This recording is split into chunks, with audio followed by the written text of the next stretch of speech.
Hello friends, तो आज हम देखने वाले हैं ग्रेड 5th का lesson number 5 sir Isaac Newton. ठीक है, तो ये है इसके राइटर जो है मतलब लेखक है अपर्णा निरगुडे, लेखिका है वो, रायटर है। ठीक है, शालेय जीवनात आपण अनेक विषयांचा अभ्यास करतो। शालेय मीन्स स्कूल, जीवन मीन्स लाइफ, स्कूल लाइफ में आपण अनेक, हम बहुत सारे विषयांचा अभ्यास करतो, सब्जेक्ट का स्टडी करते हैं। विज्ञानाचा अभ्यास करताना मात्र सर आइजैक न्यूटनला विसरून चालणार नहीं, पर साइंस का स्टडी करते समय सर आइजैक न्यूटन को भूलकर नहीं चलेगा, मतलब उनको याद रखना जरूरी है। सुमारे 400 वर्षापूर्वी यांनी सर्व जगाची विज्ञानाची दृष्टी बदलून टाकली। कोण होते हे न्यूटन? सुमारे मीन्स नियर अबाउट, 400 मीन्स 400 वर्षापूर्वी, 400 इयर्स अगो, यांनी सर्व जगाची, इन्होंने सारे जग की विज्ञानाची दृष्टि बदलून टाकली। साइंस की जो विजन है साइंस की तरफ देखने की, वो बदल डाली। कौन होते हे न्यूटन? तो कौन थे ये न्यूटन? आइजैकचा जन्म इंग्लंड मधील एस्था गावी झाला। तो इनका जन्म जो है वो इंग्लैंड के एस्था इस नाम के गांव में हुआ। लहानपणी तो एकलकोंडा, लहानपणी मीन्स बचपन में, तो एकलकोंडा, वो एकलकोंडा मीन्स अकेले रहने वाला, अशक्त मीन्स वीक, और बुजरा, बुजरा मीन्स शाई होता। पुढे शाळेत मात्र त्याची चांगली प्रगति होत होती, लेकिन आगे स्कूल में उसकी प्रगति मीन्स प्रोग्रेस बहुत अच्छी हो रही थी। छोटी हत्यारे गोळा करून त्याने स्वतःचे वर्कशॉप थाटले। तो छोटे छोटे जो औजार थे, हत्यार थे, उनको उसने कलेक्ट करके, गोळा करून मीन्स कलेक्ट करके, स्वतःचे मीन्स खुद का वर्कशॉप उन्होंने बनाया।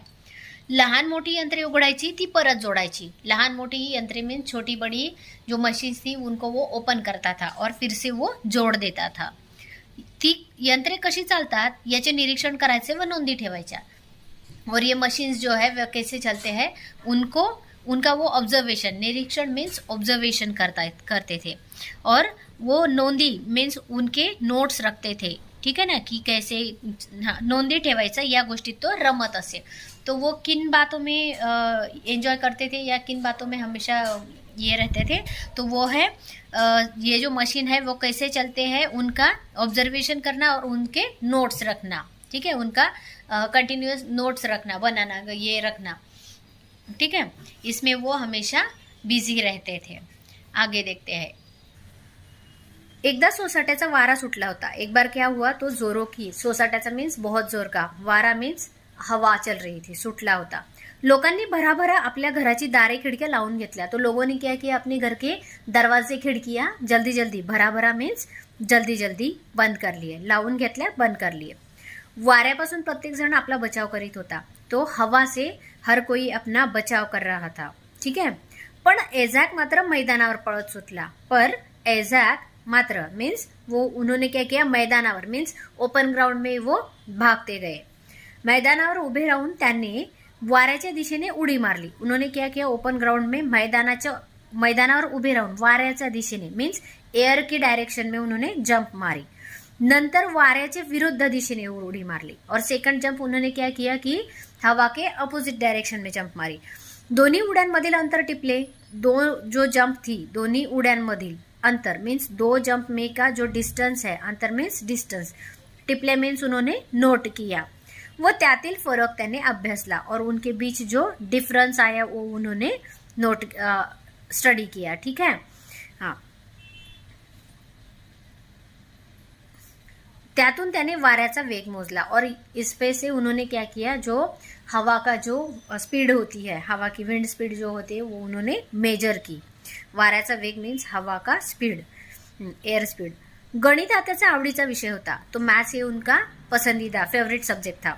तो गणित, भूमिति, खगोलशास्त्र या विषयांची पुस्तकें आवडीने वाचत असे। तो उनको मैथ्स, उसके बाद ज्योमेट्री, और ये जो है इसके रिगार्डिंग, खगोल मीन्स आकाश के रिगार्डिंग जो है वो स्टडी, इन सब्जेक्ट में उनको बहुत रुचि थी, उनको पसंद करते थे। वाचनातून चिंतन करताना अनेक प्रश्न त्याला पड़त असत।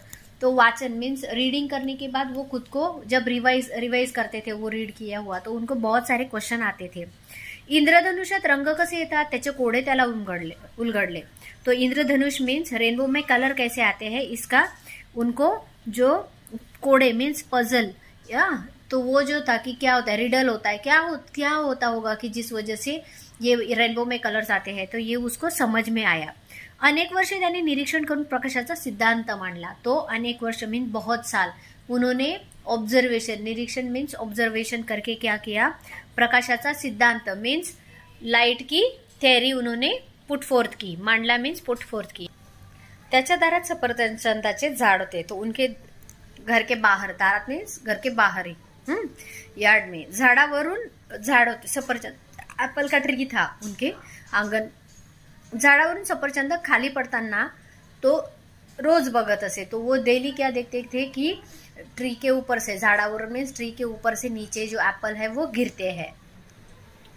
एकदा त्याच्या मनात विचार आला, तो एक बार उनके मन में उन्होंने सोचा, मन में ख्याल आया कि हे सफरचंद खाली जमिनीवरच का पडते, तो ये एप्पल जो है वो नीचे जमीन पे ही क्यों गिरता है, पडते मीन्स गिरता है, वर आकाशात का जात नाही, ऊपर आकाश में क्यों नहीं जाता, ते खाली पडते म्हणजे खालून एखादी शक्ती त्याला ओढून घेत असावी, वो नीचे गिरता है मतलब कोई तो एनर्जी है, फोर्स है जो उसको नीचे खींचता होगा, ही शक्ति म्हणजे गुरुत्वाकर्षण, हे त्याने शोधून काढले। और उनको ये समझ में आया कि ये जो पावर है, ये जो शक्ति है, ये जो फोर्स है जो उसको खींच रहा है, तो वो है गुरुत्वाकर्षण मीन्स ग्रॅव्हिटी, गुरुत्वाकर्षण मीन्स ग्रॅव्हिटी। कॉलेजमध्ये गणिताचा प्राध्यापक म्हणून न्यूटनची नेमणूक झाली। तो कॉलेज जो था उस कॉलेज में उनकी गणिताचा प्राध्यापक मीन्स मैथ्स के प्रोफेसर की जगह पे उनकी पोस्टिंग हुई, ठीक है, नेमणूक मीन्स पोस्टिंग झाली। ऐझॅक खूप बुद्धिमान पण मितभाषी होता, वो बहुत क्लेवर थे, बुद्धिमान मीन्स बहुत क्लेवर, शार्प माइंडेड थे, पण मितभाषी मीन्स वो बहुत कम बोलते थे, बहुत ही कम बोलते थे, ठीक है। एकदा न्यूटनची संशोधनाची कागदपत्रे कुत्र्याने शाई सांडून खराब केली। तो एक बार क्या हुआ, उनकी संशोधनाची मीन्स रिसर्च की कागदपत्रे मीन्स ये जो पेपर्स थे वो डॉगी ने क्या किया, शाई सांडून इंक गिरा के खराब कर दी। पण न्यूटन ने शांतपणे ती कागदपत्रे पुन्हा लिहून काढली। तो उस टाइम क्या था, हैंड रिटन रहते थे ये जो सारे है ना एविडेंसेस वगैरह, तो उनका जो था उसके ऊपर पूरी इंक उनके कुत्ते ने गिरा दी, फिर भी उन्होंने शांति से अपना जो काम था वो फिर से एक बार लिख लिया रिसर्च का। ऐझॅक न्यूटन सर्व कामे एकाग्रपणे करीत असे। तो ये जो न्यूटन थे तो वो अपने सारे जो काम थे वो एकाग्रपणे मीन्स कॉन्सन्ट्रेशन करते थे। इंग्लंडमधील बहुतेक सगळ्या प्रसिद्ध संस्थांनी त्याचा बहुमान केला। तो इंग्लंड में जितनी फेमस संस्थाएं हैं, ऑर्गेनाइजेशंस है, तो उन्होंने ऑलमोस्ट नियर अबाउट सब जो ऑर्गेनाइजेशन है उन्होंने उनका सम्मान किया था। सर्वाधिक बहुमान मिळालेली न्यूटन ही एकमेव व्यक्ती आहे। तो सबसे ज़्यादा सम्मान मिली हुई न्यूटन ये एकमेव मीन्स ओनली वन पर्सन है जिसको सबसे ज़्यादा सम्मान मिले हैं।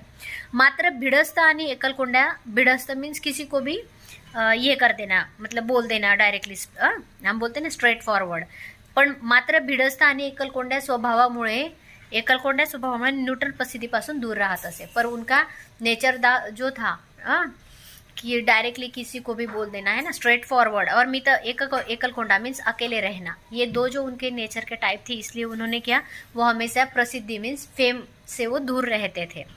न्यूटनच्या मृत्यूनंतर त्याचे स्मारक तैयार करण्यात आले। तो न्यूटन जो है तो उनकी डेथ के बाद उनका स्मारक जो है वो बनाया गया। त्यांच्या घराचेही राष्ट्रीय स्मारक करण्यात आले।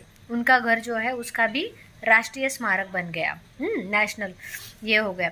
उसके बाद तिथे एक पाटी लावली आहे, उनके घर के बाहर एक पाटी मीन्स एक बोर्ड लगा है, तो उस पे लिखा है, देखिए, निसर्ग आणि निसर्ग नियम, निसर्ग आणि निसर्ग नियम अंधारात लपले होते। तो उन्होंने क्या कहा है, देखिए, निसर्ग आणि निसर्ग नियम अंधारात लपले होते मीन्स नेचर और उसके जो रूल्स है वो अंधेरे में छुपे हुए थे। आणि ईश्वर म्हणाला, काळजी का करता, और भगवान ने कहा कि क्यों चिंता करते हो, न्यूटन आहे ना, न्यूटन है ना, सारे का ही प्रकाशातील, सब जो है वो लाइट में आएगा, फोकस में आएगा। इसका मीनिंग क्या है कि जब तक मैंने ये कुछ भी नहीं किया था, मतलब ये सारा रिसर्च नहीं किया था, है ना, तब तक क्या था, सारे इनोवेशन मैंने किए, उसके पहले सारा जग जो था वो अंधेरे में था, लेकिन लाइट का उन्होंने जब रिसर्च किया उसके बाद सभी जगह पे लाइट आ गई, है ना, तो मतलब सबको उन्होंने अंधेरे से उजाले में लाए। हाँ, इसीलिए यहाँ उनके घर के बाहर जो है एक बोर्ड लगा है जिसपे ये सारा लिखा है, उसका ये मीनिंग होता है। अगर आपको चैप्टर में कहीं पे भी क्वेरीज है तो कमेंट सेशन में डालिए। ग्रेड 2, 3, 4, 5 के ऑलमोस्ट 50% चैप्टर्स मैंने अपलोड किए हैं चैनल पे। चैनल को लाइक शेयर सब्सक्राइब कीजिए। Thank you so much for watching the videos.